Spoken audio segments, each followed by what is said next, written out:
Today's forgotten hero is one of my ultimate heroes, a giant of a man whose works influence hundreds of millions of people. His name, William Tyndale.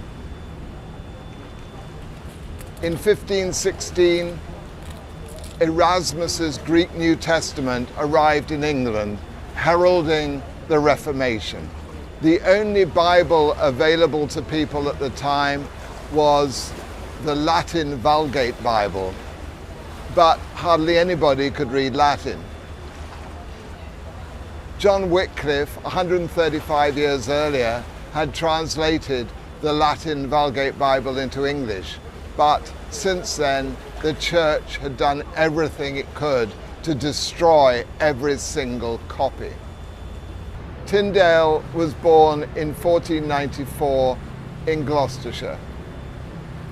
After studying for a while in Oxford, he then went to Cambridge.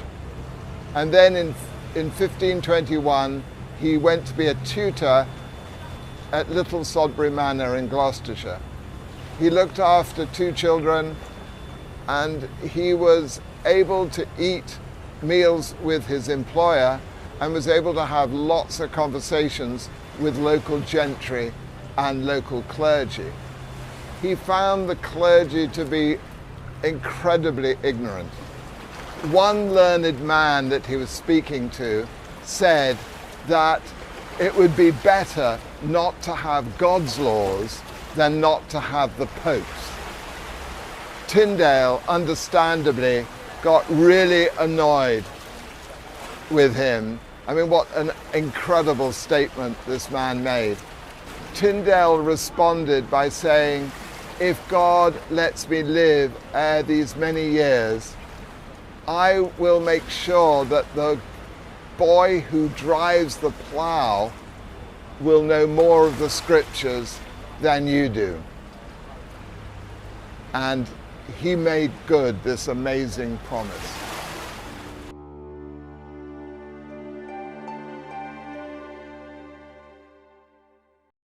He decided that the only way for lay people to understand that they'd been told lies for generations was for them to read the truth in a Bible written in English. So Tyndale decided to go to London to try and find a sponsor to help him do his translation.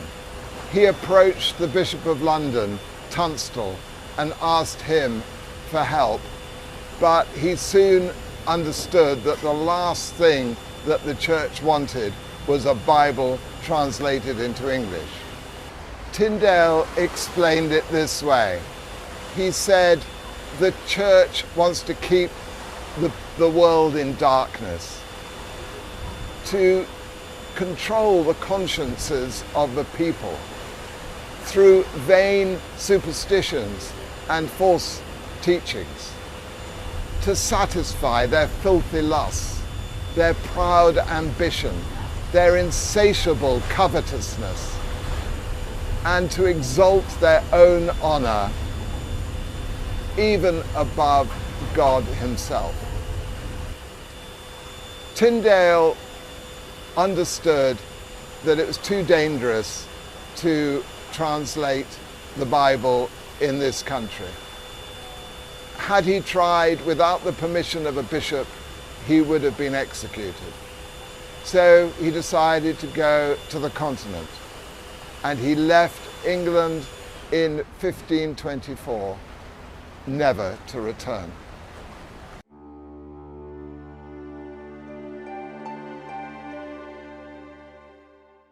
The continent also was not that safe, so Tyndale had to hide while he translated the Bible.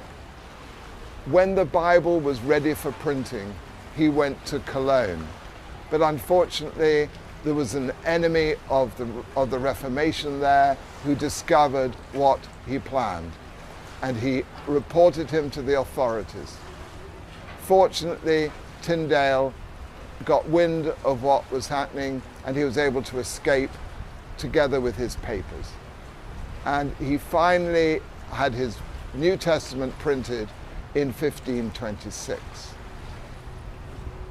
After printing, he hurriedly sent these precious volumes to England.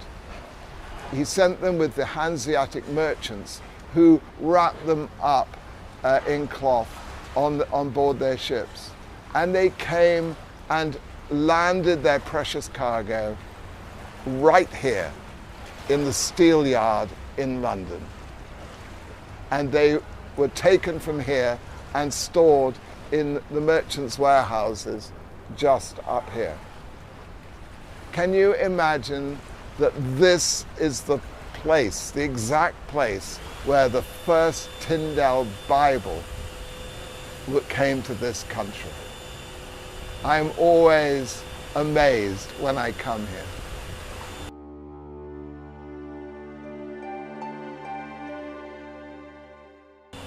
Needless to say, the authorities were not happy with Tyndale, and Cardinal Wolsey told his people to find him, arrest him, and then they would plan to execute him.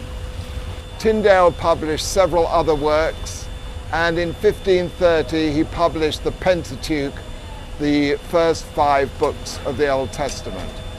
And then 5 years later, he had translated 50% of the Old Testament. Can you imagine living for 12 years in hiding, not seeing your family, only seeing a few friends, and always having to look over your shoulder? An Englishman called Henry Phillips sought him out and befriended him, and then betrayed him to the authorities. William Tyndale was arrested and imprisoned in Vulgate Castle near Brussels, and in October 1536 he was led out to be burned at the stake. Mercifully, they strangled him before the flames got to him.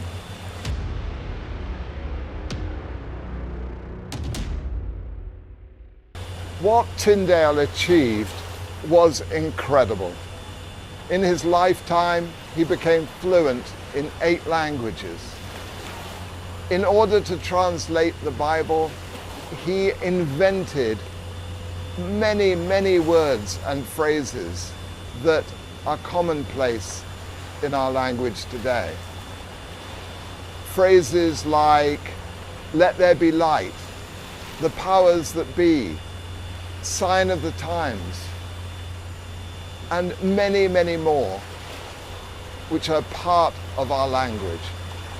Despite many academics coming together in 1611 to translate the Bible for King James, they kept 90% of Tyndale's New Testament and 90% of what he'd translated of the Old.